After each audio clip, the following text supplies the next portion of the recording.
¿Qué tal? ¿Cómo se encuentran? En esta oportunidad vamos a revisar cómo es que el transistor bipolar, se puede comportar como un interruptor electrónico.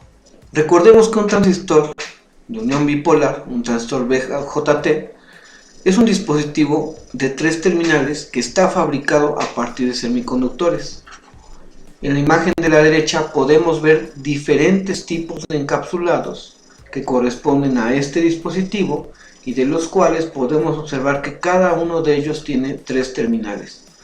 Existirán casos en los que estos dispositivos mostrarán solamente 2 terminales, pero la tercera terminal se tomará usualmente de la carcasa. También recordemos que en base a su fabricación hay 2 tipos de transistores, el NPN y el PNP, que en resumen lleva capas intercaladas de tipo P y N o N y P. Y recordemos también que tiene 3 terminales: el emisor, que es de donde sale toda la corriente; el colector, que aunque se oiga redundante, es donde se colecta toda la corriente que viene del emisor; y la base, que es una terminal de control, porque recordemos que el transistor es un dispositivo controlado por corriente. ¿Cuáles son las aplicaciones principales que tiene el transistor? Podríamos decir las más comunes. Una es como amplificador. Podemos ver en la imagen que cuando tenemos, por ejemplo, una señal de entrada, una señal sinusoidal, y se mete a una etapa en la que aparecen transistores bipolares, esta señal a la salida puede aparecer amplificada, como se muestra en la imagen de la derecha. Por otra parte, también el transistor se puede comportar como un interruptor o como un switch electrónico.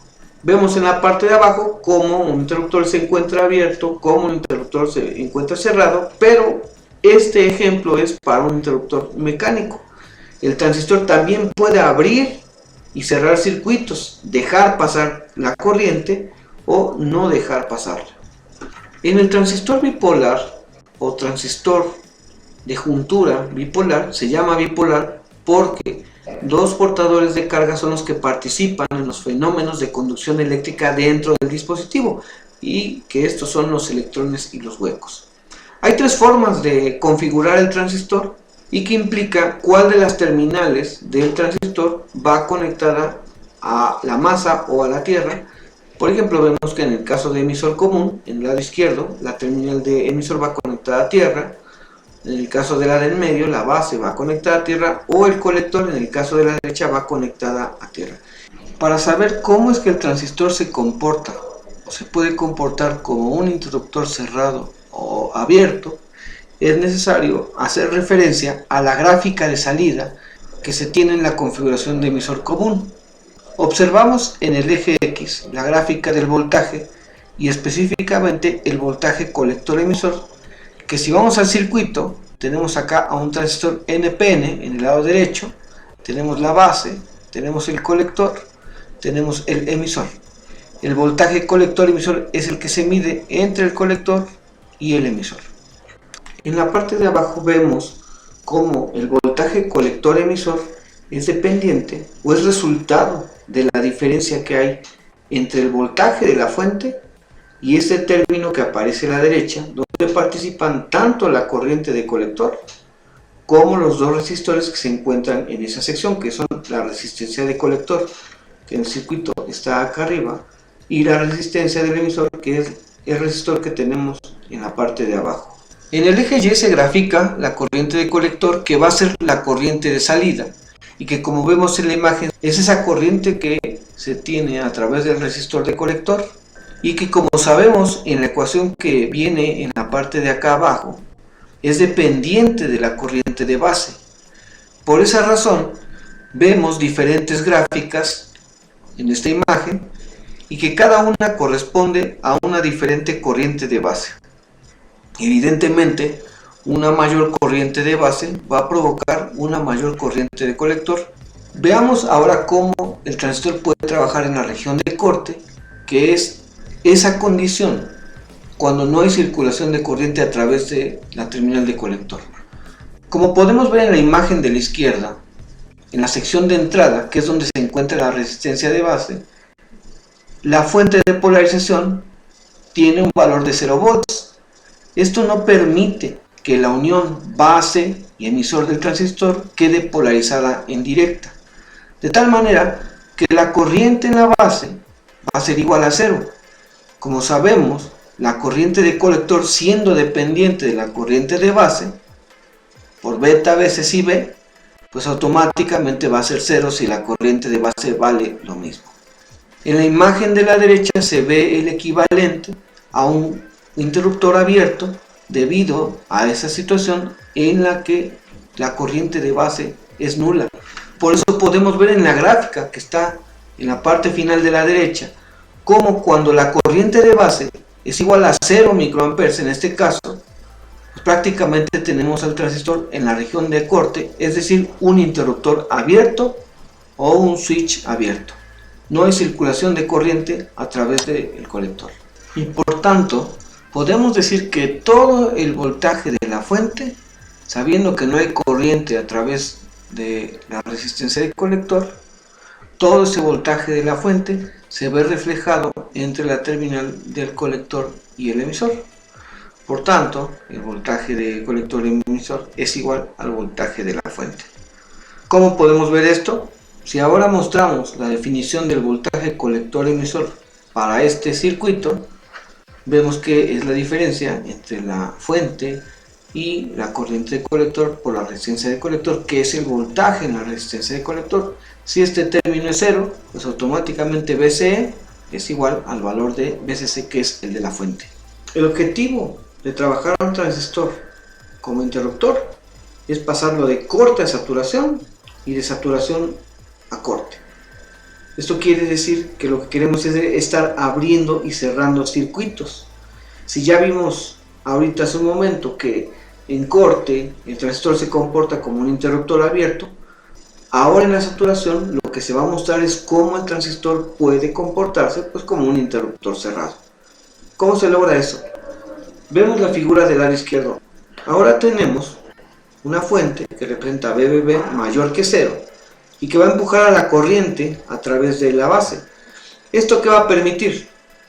Que ahora la unión de la base y el emisor queden polarizados en directo. Ahora tenemos una fuente B sub BB mayor que 0 que va a hacer circular la corriente a través de la base, de tal manera que va a polarizar la unión base-emisor en directa, y eso va a permitir que también circule corriente a través de la resistencia del colector. ¿Cómo es que logramos llevar a saturación al transistor? Veamos la gráfica en la parte superior derecha y observemos acá, casi en el origen del eje X, que el voltaje colector emisor que aparece de saturación es muy pequeño. ¿Cuánto es muy pequeño? Pues valores de voltaje de 1 volt o tal vez más abajo. ¿Cómo podemos llegar a hacer que el voltaje de colector emisor se haga pequeño? Es decir, que lo mandemos a un punto en el que sea el voltaje mínimo o el voltaje de saturación. Bueno, pues la opción que tenemos es que esta diferencia también se haga más pequeña. ¿Cómo logramos que esta diferencia se haga de un valor mínimo? Pues sabiendo que tenemos, por ejemplo, el valor de VCC fijo, lo que podemos hacer es que este término, es decir, el voltaje en la resistencia de colector, se haga más grande. ¿Cómo lo podemos lograr? Pues una de las formas es a través del incremento de la corriente de colector. Y esa corriente de colector a su vez la podemos modificar o la podemos aumentar a través también del incremento en la corriente de base. Si vamos a esta fórmula de abajo, ¿cómo es que podemos aumentar la corriente de base? Pues como ya lo hemos dicho, incrementando el valor de la fuente que polariza a esa sección, o también disminuyendo el valor de la resistencia de base. De tal manera que si logramos hacer muy pequeño el voltaje de colector emisor hasta este punto en donde está la saturación, entonces podremos asumir que el transistor se comporta como un interruptor cerrado y entonces puede circular sin ningún inconveniente corriente a través de la resistencia de colector. Veamos un ejemplo. Aquí tenemos un circuito en el que estamos buscando que el transistor pueda funcionar como un interruptor que pueda encender y apagar el LED que vemos conectado en esta sección. Para eso vamos a utilizar una fuente que nos dé una señal cuadrada que, como vemos acá, tiene un periodo de 2 segundos, es decir, el tiempo en el que se cubre un ciclo. Un segundo está en nivel alto, un segundo está en nivel bajo. ¿Cuánto tiene de amplitud esta señal? Bueno, tiene 5 volts. Cuando esta señal cuadrada tiene un nivel bajo, evidentemente no hay polarización en la unión base-emisor, no hay corriente a través de la resistencia de base, o sea, la corriente de base es 0, por lo tanto, la corriente de colector es 0 y el voltaje en la resistencia de colector es 0, de tal manera que por el LED no va a haber circulación de corriente y por lo tanto este no va a encender. Hemos visto entonces cómo es que el transistor funciona u opera en la región de corte. Sin embargo, cuando esta señal alcanza un valor de 5 volts, y teniendo en cuenta lo que hemos mencionado en las láminas anteriores, que la resistencia de base debe de tener el valor adecuado para que la corriente en base también sea un valor grande, que provoque que la corriente de colector tenga un valor grande y que también dé como consecuencia que el voltaje en la resistencia de colector sea grande. ¿Para qué? Para que el voltaje colector emisor, el que aparece acá, sea muy pequeñito, un valor, ya lo dijimos, un volt o menor, es decir, que esté en saturación, y entonces esa corriente sea suficiente para poder encender al LED. Cuando se tienen esos 5 volts, entonces se asume que la corriente en la base tiene un valor grande y por lo tanto puede circular corriente, una corriente que se es necesaria para el LED, por ejemplo, unos 30 mA, y esa corriente puede encender al LED. Vamos a hacer trabajar al transistor como interruptor en este ejemplo. Para eso vamos a utilizar este circuito, que como vemos utiliza un transistor NPN, utiliza dos resistores, uno en el colector, otro en la base, y utiliza un LED como indicador, de tal manera que cuando este enciende, entonces se va a asumir que el transistor está en saturación, y cuando el LED esté apagado, entonces asumiremos que el transistor está en corte porque no hay circulación de corriente. Para eso se va a ingresar una señal cuadrada en 0 volts y en 5 volts en el máximo. Como vemos en el lado derecho tenemos esa señal de entrada de 5 volts. Nuestra fuente o la fuente que estará en la región del colector, que es VCC, tendrá un valor de 9 volts. El LED necesitará 1.6 volts para encender. También tendremos que el voltaje colector emisor de saturación, ese voltaje pequeñito que necesitamos para que el transistor pueda operar como interruptor, es de aproximadamente 3.3 volts. La corriente que el LED necesita para poder encender adecuadamente será de 30 mA, pero como está en serie ese LED con la resistencia de colector y con esta etapa del colector emisor, pues entonces asumiremos que esos 30 mA también serán la corriente de colector de saturación. Como ejemplo pondremos el valor más pequeño de la beta que se puede encontrar, que es de 50. Para que el transistor pueda trabajar en corte y en saturación, de acuerdo al circuito que mostramos en esta imagen, tenemos que encontrar los valores tanto del resistor de colector y del resistor de base. Lo primero que vamos a hacer es encontrar el valor del resistor de colector e inicialmente tomamos en cuenta esta expresión que ya hemos usado anteriormente y que sabemos que nos permite calcular el voltaje colector emisor, aunque en este ejercicio no lo están dando, pero que nos permitirá calcular la resistencia de colector. En esta expresión tenemos que agregar también la caída de voltaje que habrá en el LED. Por lo tanto, el voltaje de colector emisor será igual al voltaje de la fuente, los 9 volts, menos este término que representa el voltaje en la resistencia de colector, menos el voltaje en el LED.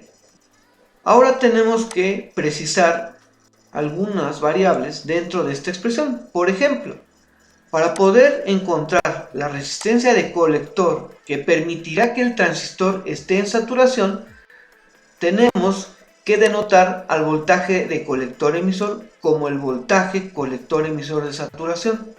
Asimismo, también a la corriente de colector tendremos que denotarla como la corriente de colector de saturación. Esto quiere decir que la resistencia de colector que vamos a calcular nos permitirá lograr que el transistor entre en saturación. Si nosotros ahora, con esta expresión que ya tenemos, resolvemos o despejamos la resistencia de colector, que es quien nos interesa, pues encontramos este cociente en el que se hace la diferencia entre el voltaje de la fuente, el voltaje en el LED y el voltaje colector emisor de saturación, y lo dividimos sobre la corriente de colector de saturación, que arriba está multiplicando a la resistencia de colector. ¿Por qué lo hemos hecho así? Bueno, ya esto nos permite encontrar este valor, y aparte ya tenemos todos estos datos. El valor de la fuente son los 9 volts, el valor del voltaje del LED es de 1.6 volts y el voltaje colector emisor de saturación es de 0.3 volts. La corriente de colector de saturación también la definimos como 30 mA, porque recuerden que hicimos esta aclaración de que la corriente del LED era de ese valor.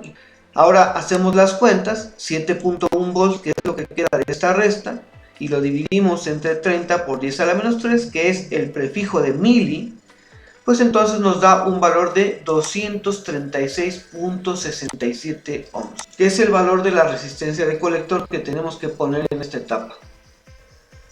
Ya que se tiene la resistencia de colector, ahora se va a proceder a calcular la resistencia de base. Tenemos entonces que utilizar los datos con los que ya contamos.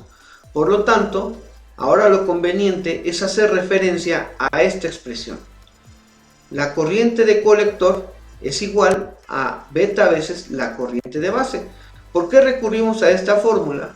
Porque si nosotros logramos calcular la corriente de base, también tenemos otra fórmula en la que la resistencia de base se puede obtener a través de algunos datos en los cuales está incluida la corriente de base. Bueno, evidentemente, por lo que hemos platicado, ya el hecho de mandar el transistor a saturación requiere nuevamente que denotemos o que renombremos algunas de estas variables de esta expresión. Por ejemplo, a la corriente de colector le vamos a poner corriente de colector de saturación. Asimismo, tenemos la beta, ese es un valor fijo, pero veamos ahora que a la corriente de base se le va a denotar como la corriente de base mínima. ¿Por qué razón? Porque recordemos que la corriente de colector es dependiente en este circuito de la corriente de base. ¿Cuántas veces es dependiente? Pues eso también está relacionado con la beta. ¿Cómo regulamos la corriente de base? Pues a través de la resistencia de la base. En este caso se denota como corriente de base mínima porque si nosotros incrementamos el valor de esa corriente, entonces podremos tener también más corriente de colector a la salida.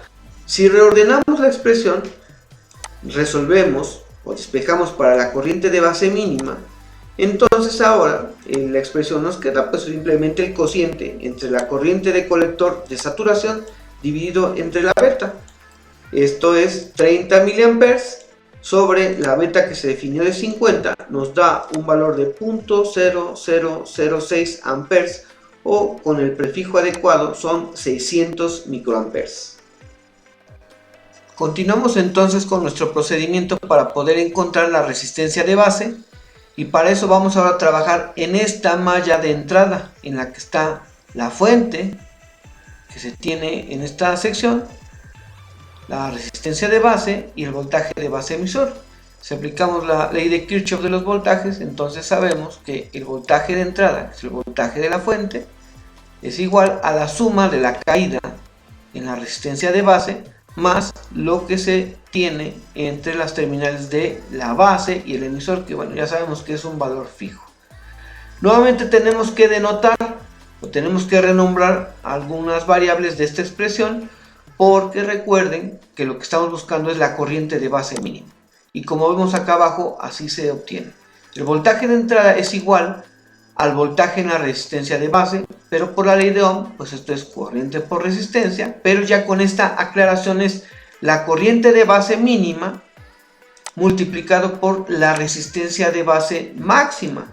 Sabemos que hay esta dependencia, de tal manera que si nosotros acá le ponemos la resistencia de base máxima que podemos utilizar y la reducimos, entonces podríamos lograr una corriente de base más grande que esta que se denotó como mínima.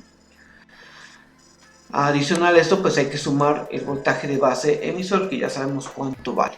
Si ahora resolvemos o despejamos para la resistencia de base más grande que podemos colocar en la sección de entrada para poder lograr la corriente de base más pequeña, o sea la mínima, que va a permitir que el transistor entre en saturación, pues entonces la fórmula nos queda así. El voltaje de entrada, que son los 5 volts, cuando se tiene ese valor en esta señal cuadrada, menos los 0.7 volts, que son los que ya se conocen como fijos, que es una caída de un diodo, dividido entre la corriente de base mínima que calculamos arriba, que nos dio de 600 microamperes.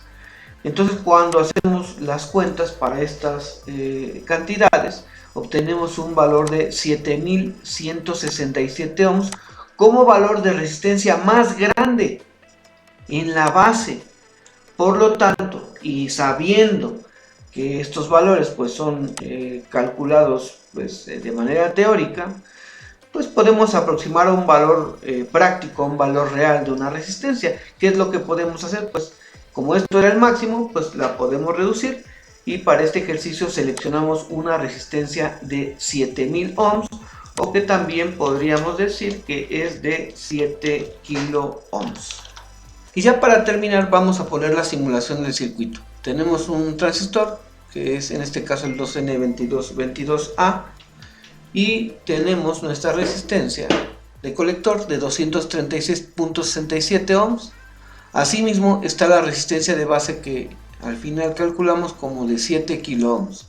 La fuente que alimenta a la sección del colector es de 9 volts, como en el ejemplo, y en la entrada hemos puesto ese valor fijo de 5 volts. Cuando nosotros le damos play a esta simulación, nos damos cuenta, por ejemplo, que en este multímetro, que es XMM2, que mide la corriente de colector, tenemos aproximadamente esos 30 miliamperes que corresponden a la circulación de corriente en el LED. Y en la entrada tenemos aproximadamente los 600 microamperes que hemos calculado. Hay una pequeña diferencia porque el LED no está manifestando los 1.6 volts. Y bueno, por eso estos pequeños cambios, pero se aproxima a los cálculos que hemos hecho. Ahora, si nosotros paramos la simulación y quitamos la fuente y conectamos este resistor de base directamente a masa o a tierra, que sería el caso en el que la señal cuadrada está entregando los 0 volts, volvemos a dar play a la simulación y nos damos cuenta que la corriente de colector evidentemente es de 0 amperes, porque el transistor está en la región de corte. No hay una corriente de excitación, que es la corriente en la base, que de hecho acá la ponen pues, de un valor muy pero muy pequeño en picoamperes, porque no hay una fuente que logre hacer que circule corriente en esta sección. Pues evidentemente, por tanto, el transistor está en corte y el LED no va a encender. Esto ha sido todo por esta ocasión, espero les sea útil.